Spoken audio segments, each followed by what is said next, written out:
It's the Elaborators. My name's Justin. You are part of one of the greatest groundswells of podcasting in the known universe, as far as I can tell. And producer Simon is with me. Wow. I don't know. Did I talk it up too much? Oh, I love it. Why not? The greatest groundswell of podcasts.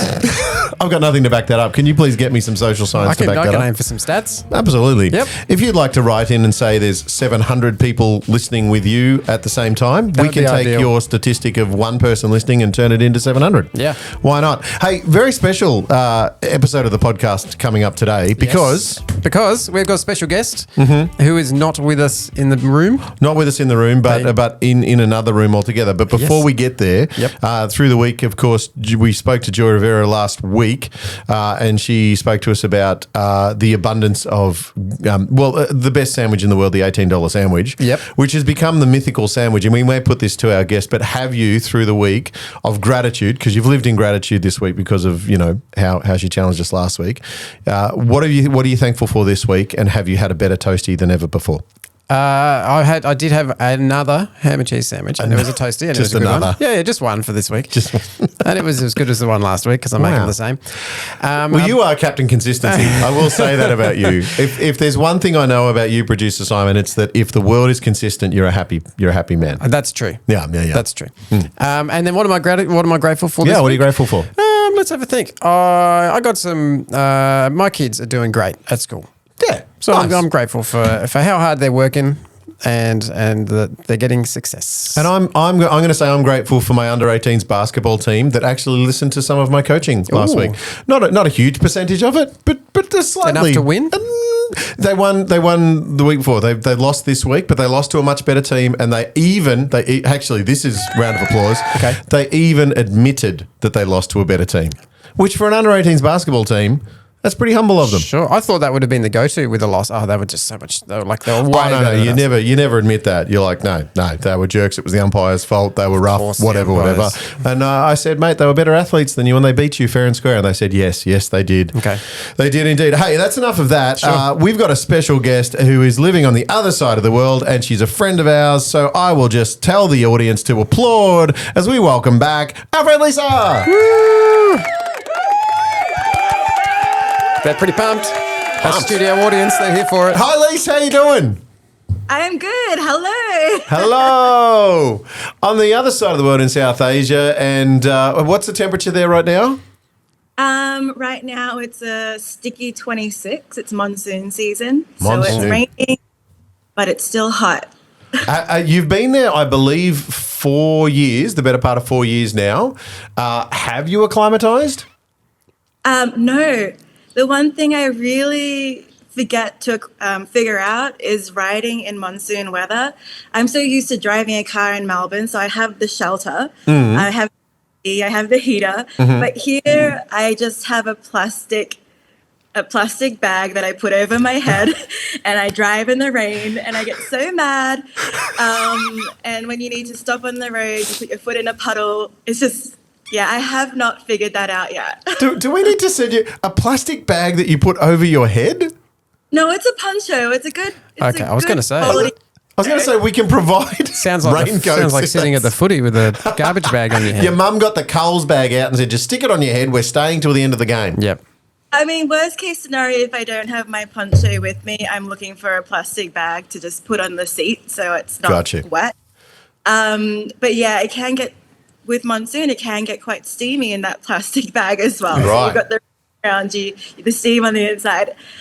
Yes. Can we get Lisa one of those, those suits that people dress up in at like festivals and stuff? They can be like a big fat person in the, they've got fans in them. The fans. The fans. No. What is that? We do it at Christmas time. Someone walks around and there's like, that can be a superhero or a Santa Claus or whatever. What it needs to be? It needs to be the Tyrannosaurus Rex. Tyrannosaurus Rex. Inflatable costume. Riding around the streets. Lisa the Tyrannosaurus Rex with a scooter in monsoon season, keeping cool on the inside and dry on the I think we've solved it. I think we've solved it. You'd be highly visible. So, Lisa... I didn't want to stand out more. Yeah, you already stand out. Best sandwich you can make yourself on the other side of the world is? The Nutella banana sweet sandwich, toasted. Nutella banana. Nutella banana. You know, I'm not sure I can deal with that. I was going to say I'd introduce my kids to that, but I hate banana. Yeah, the banana aspect is the banana aspect. The banana pancake. Right. Yeah. Yeah. Yeah, I get there's people that put the banana on the fire pit and add the Nutella, but I'm with you, Sim. I don't like the banana bit. You're right. So I can't. Are you a banana, Lisa? How many bananas a day? Are you like At least 2. at least 2 bananas? Is banana breakfast? Yeah. Okay. It's on the go breakfast, and it's also sitting down breakfast. Sitting down, it's just chopped up. Right. Interesting. So there's a genteel way to have your banana whilst sitting in the morning. It's different. Strangest food that you've adapted to so far? The strangest food is, I'm like going vegetarian. No, a lot of dal. So just a lot of beans, a lot of just rice and dal. Mm-hmm. Missing the the meat. Right. And a lot of spices. I don't actually eat a lot of spicy food back home, so it's not that strange, but it's just different for me. So has your palate gotten better with hot food? Is that what you mean? Yes, I've discovered it has. I don't hear up as much when I find a spicy dish that I didn't expect to be spicy. But I did get told by yours. We have a mutual friend in Deanna Ritchie who told me the other day, she's an American and many people have seen her on this podcast. She told me that there is a right and a wrong way to eat hot food. Because I said to her, the American palate for spices, that is quite wild, the hot wings kind of thing. Right. Which you've eaten the hot wings in the States, haven't you? Oh, I steered clear of the hot I can wings. imagine. Yeah, and also the banana ones. But she was saying, no, Jazz, there's a right way. So is there a right way to put the spice on your tongue or something? I'm not sure about this trick. Is it the location? I don't know. I'm thinking, is it the front of the tongue, the back of the tongue? I think this is something we should explore. But we've been going through a series on gratefulness, and you are someone who WBC supports as a worker internationally, and you're doing some amazing stuff in the local community there, including, I believe, learning how to throw pots. Is this correct? Yeah, that's correct. I would love to show you a picture. Let me get one up. Okay. I'm currently making a Christmas sculpture. Mm-hmm.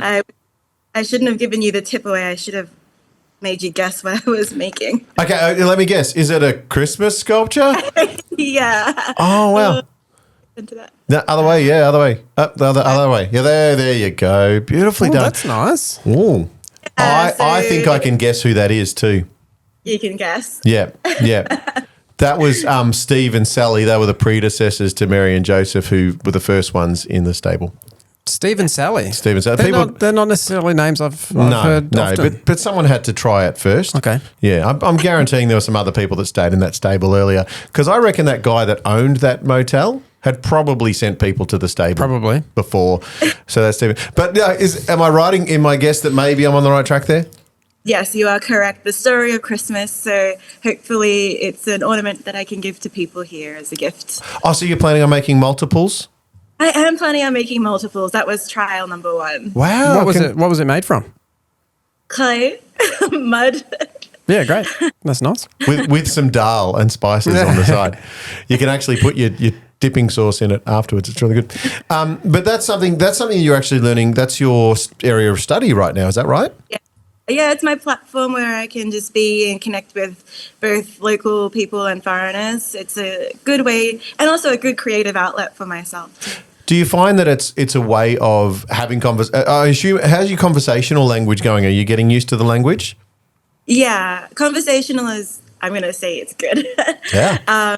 But getting into that heart language, I can see that there's a little bit of a push that I need to do with my study, but conversational local language, So when you're working and being creative like that, do you find that's another way of having conversation with people?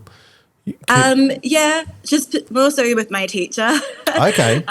But not so much with classmates, but with the teacher I get to converse a lot and share ideas about what I'm thinking, why I'm making this, what's the plan. So is ceramic, is that a strong art form where you live? Is there a lot of that around? Yeah, it's quite cultural. Some families with a certain last name, they are born into the ceramic trade. Oh, wow. there's places in the city where, people get to throw clay a lot, and they just make it. You can walk through the neighborhood, and everyone in the house is making a pot, just slapping away on the clay.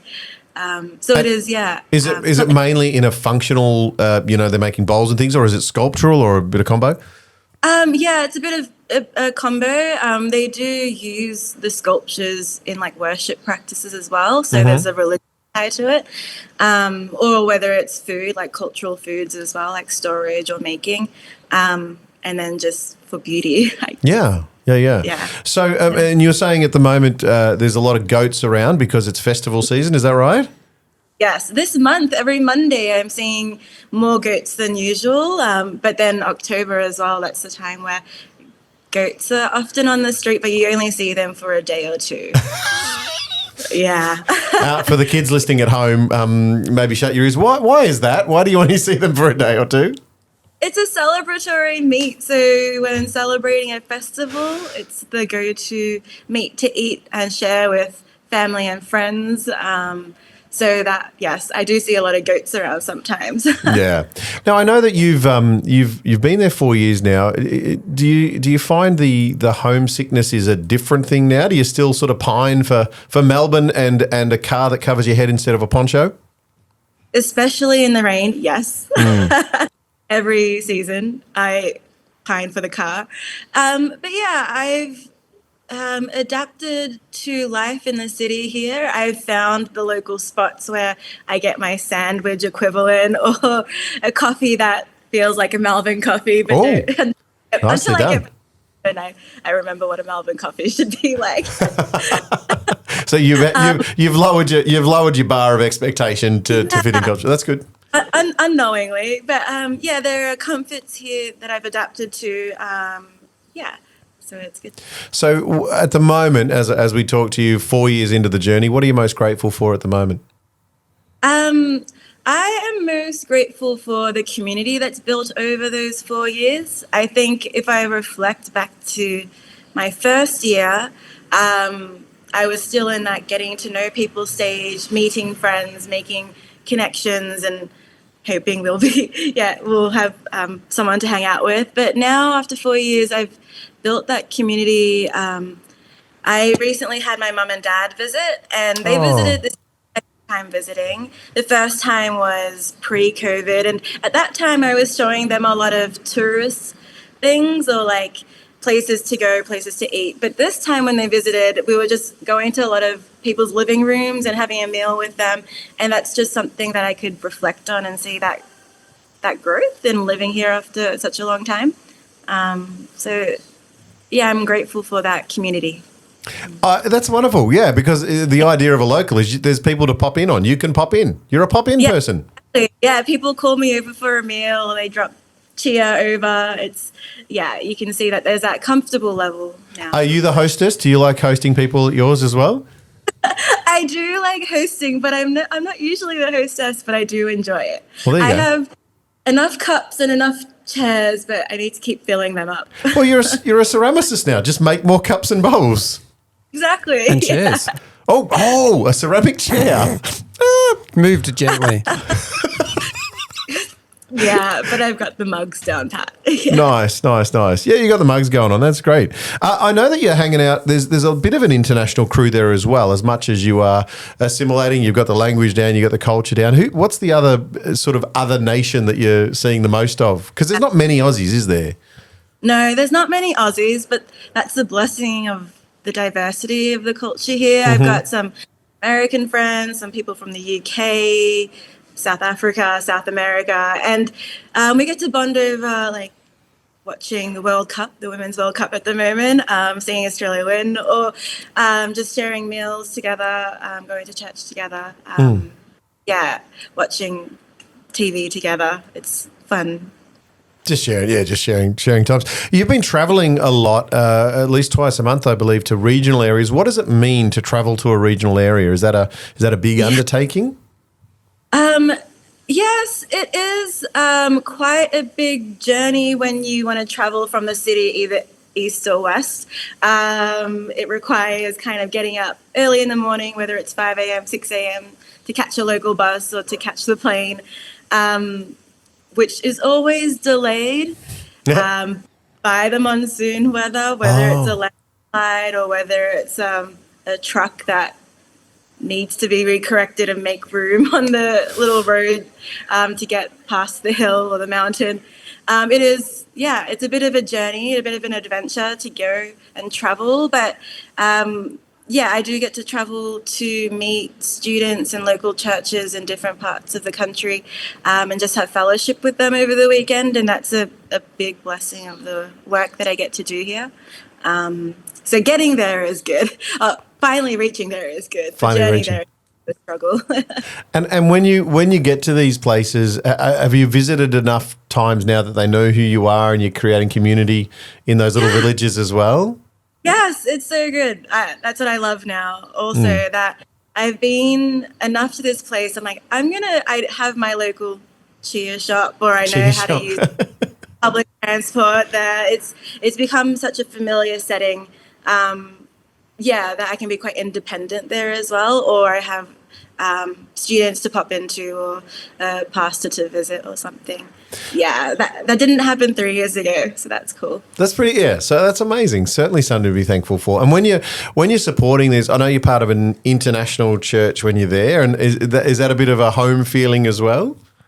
Yes, yeah. Having the international church, the worship, the songs that I remember singing when I was at Werribee or a youth or a child as well, some of those familiar songs. And it's really nice to get that feeling of that global church, that you're a part of a picture, a family of believers. So it's cool. Yeah. Just paint the picture for us, because we have a picture of what it is like to go to our building, our nice, neat building with all the facilities. Paint the picture for us of what a gathering might look like? Yeah, for the international church? Yeah. Either. Okay. We have fellowship on Saturdays with the local community, and then on Sundays with the international community. Fellowship on Saturdays. It's a small building. Often we sit on the ground. We don't have chairs, but that also means we can fit more people in the building when we sit and squeeze on the floor. Nice. And we'll have worship time for about an hour, singing for about an hour, and then a sermon for about another hour. There's a guy that frequently is on this podcast named Stan, that you know very well, that would love to, wouldn't he? He would jump at that an hour. He'd love it. Yeah. He came with me once. I don't know how he felt about that. Yeah. And got to sit in on that one of those fellowships. Yeah.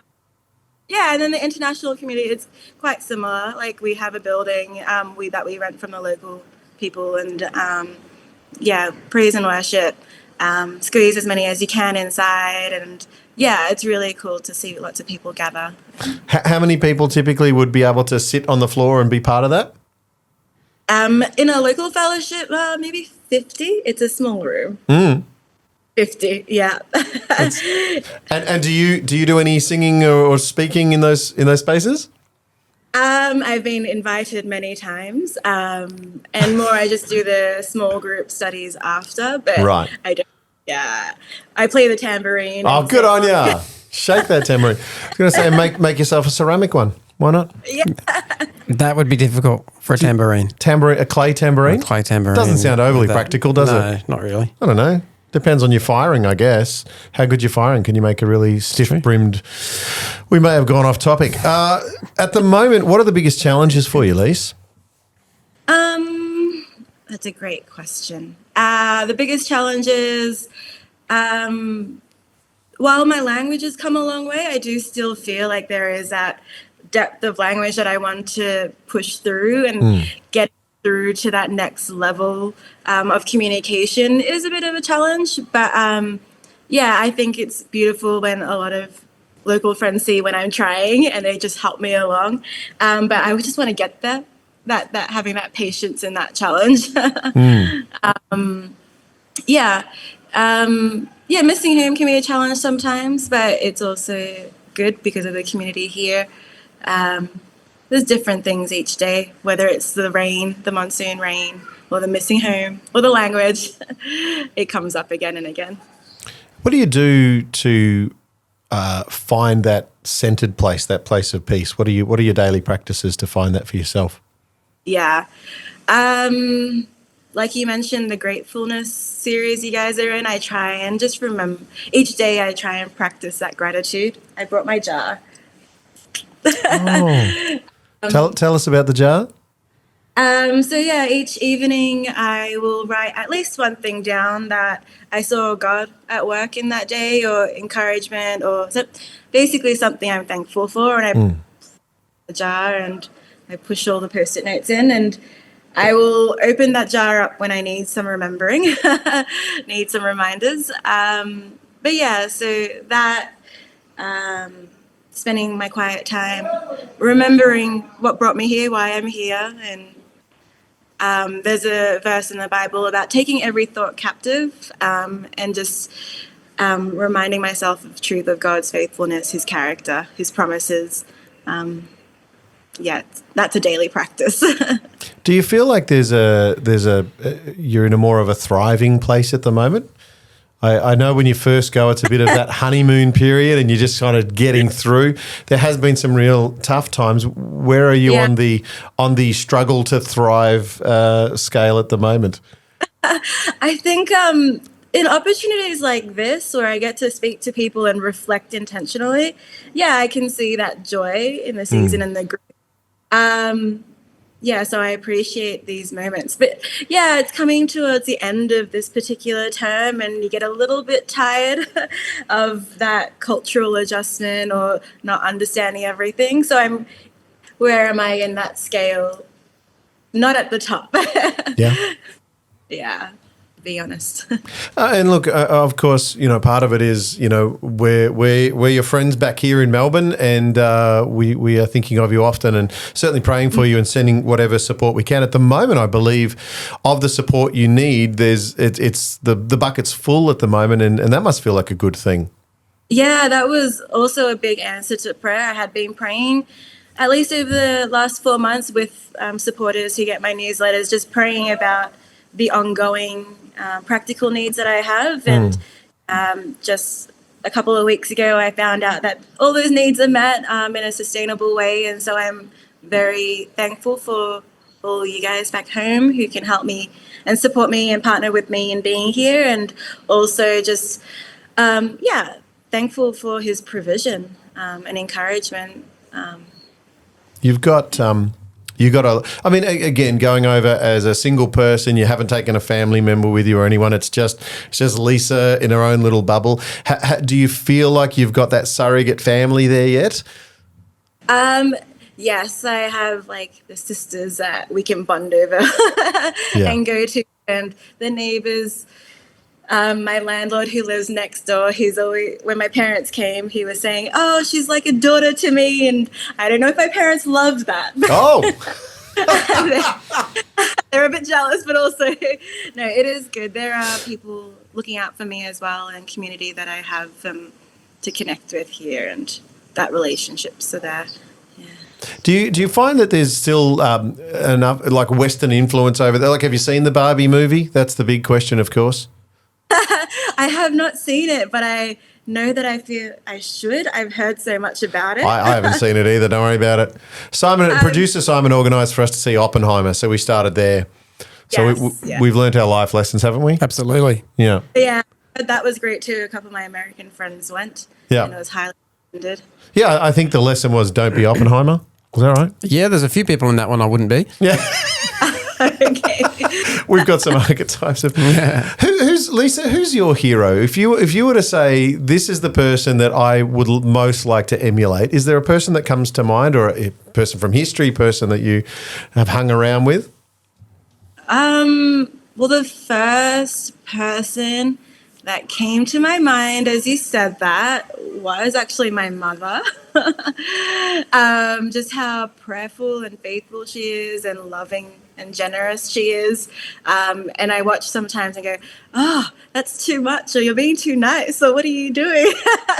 And it challenges me to love others like that and pray like that. And then even just local believers here as well, seeing just perseverance in challenges and the encouragement people give out of even in their seasons of difficulty. Like there are people that just are quite inspiring along the way here as well. So be like your mum. That's the point. What's mum's name? Dawn. Dawn. D-A, Dawn. Be like Dawn. I'm sure producer Simon can make us a little meme to share around. Just be like Dawn. do like Lisa. Be like Dawn. That's beautiful. What's the greatest adventure you've had? I mean, surely living in a rugged terrain. Have you almost fallen down a mountain yet, or something silly like that? Yes, I've with friends we were scooting and riding bikes up to the top of a mountain to the ridge just to look at the view and to grab a drink. And on that way, I did topple down the side of a road. Yeah. But thankfully, a lot of people stopped and helped, and I have got back on the scooty. Back on the bike. Got your plastic bag on your head, got back on the bike and went up that mountain. Yeah. But yeah, so, like some adventures are just sleeping in a bus on the side of the road overnight because the road is too bad to go. On that, I can look back at it as an adventure, but at the time, very impatient. Very grumpy.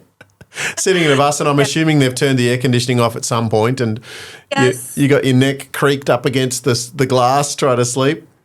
And there's a goat on the seat in the front, or like a chicken on the other side. I was about to say somebody sleeping on your shoulder, but goats in the front seat is a whole different ballgame. Do goats make good sort of leaning posts for pillows? They move too much, I guess. Probably they smell. kick a little bit. Kick a little bit. I had a dream about a thing biting me. No, it was just a goat. So basically, I'm thinking, there's lots of support for you, and that's great. But I'm thinking, Simon, we need to organise a poncho sponsorship, right? And a neck pillow sponsorship is what I'm thinking. Yeah. One of those ones where travel pillow ones. Travel pillow. That one of the ones where you touch the button and it goes, whatever. And if they have some kind of attached fan to help with that heat, ooh. No, we're sending you the Santa suit for that. Oh, okay. Oh, multiple gifts. Oh. Yeah. So at the moment, all I'm it's quite the care package. It's quite the care package. Just some Tim It'll be Tams. very interesting to take. So a Santa suit with fans, a neck pillow, a plastic bag for your head that's more of a poncho, provider. Right. Oh, we could get a real taste of home. We could get those cheap ones they sell at the footy. Just send a 3-pack of those. Yeah. Yeah. Who's your team? Who's your footy team? I go for Hawthorn. Good girl. Correct. That's the correct answer.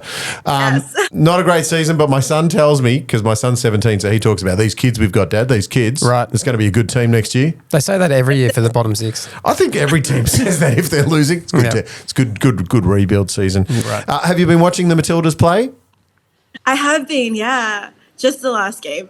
Yeah, everyone's on board now. Everyone's on board. So as we speak to you, so you might be listening to this podcast in years to come, but as we're speaking to Lisa, the girls, the Matildas have made the quarterfinals. Yes, so I believe we're not quite sure of the results yet. So if you're listening to this in several months' time and the Matildas have won the World Cup, then yes, wasn't that a great experience? And if they didn't, we did so well. We did so well. Well done, Matildas. Lise, there's so much that we could ask you about, but what are you most looking forward to at the moment? Well, we have a couple of programs coming up in October for our student fellowships, and I'm quite excited by that one because it's bringing a lot of students from around the country to one spot to 4-day gathering, and that's something I'm really looking forward to. It's we're currently in the planning stages for that, so that will be something to pray for. But yeah, I'm excited about that. We're calling it Revive. So with expectation, we're planning. So yeah. And that'll involve bringing people and accommodating them and having... Yeah, feeding them, accommodating them. It'll be on site for a couple of nights. So, yeah. How many students are you expecting for that? We're planning for 400. 400? Wow. It's a big deal. It happens... You better start throwing some pots, mate. You're going to need a lot of extra cups and pots. That's what I'm just saying. And goats. Goats. Get yourself a goat. Yes, yeah. It happens every 4 years. And so actually the one that happened... previous to my arrival, so I get to be a part of this one for the first time. Oh, wow. Okay, so this is every 4 years happens, and you haven't done one of these yet, so this is your first one, but you're hosting and organising it. I am assisting, yes. So the Excel spreadsheets are coming out, but we'll be praying for that too. And look, while we're speaking to you, is there anything else that just, I guess, our listening audience and us can be praying for you?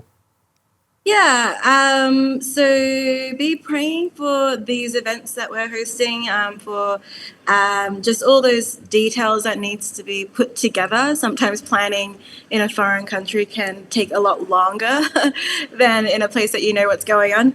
And yeah, pray for the gatherings that happen more regularly over the months, and just relationships keep going deeper. Yeah, the general. Nice. Yeah. Well, Lisa, my friend, it's been lovely to catch up with you. And look, we miss you around these parts, but we are happy to share you with the world because we think you're pretty ace. Yeah, thank you for sharing about me with everybody at Werribee. That's right. And make sure you don't fall off any more mountains. That'd be good. Yep. And don't forget banana and Nutella sandwiches. And just to a throwback to our previous podcast with Joy, she in her bunker, in her apocalyptic bunker, has mayonnaise and Nutella. So wow. I'm thinking if you could that's add, probably, Lisa, if there was one thing you would eat out of a jar, what would that be? Oh, good question. If I could eat it out of a jar. Marshmallow fluff. Well, put it this way, Joy was eating mayo. Mayo. Unless she was feeling really down and it was Nutella. I actually made that a prayer point because I'm pretty sure it's a sin. Yeah, I'm thinking tuna, but that doesn't sound any better. Tuna, no, that's practical. Maybe not a jar, maybe it's a tin. Tin of tuna. We'll take it. Okay, so far the care package is a tin of tuna, a jar of Nutella, a poncho, a neck pillow, and a Santa suit with fans. Yep. And you have to do all that whilst scooting, and we want pictures. All right, I will send you some pictures once they arrive. Done, Lisa. Thank you so much for spending some time with us on the Elaborators.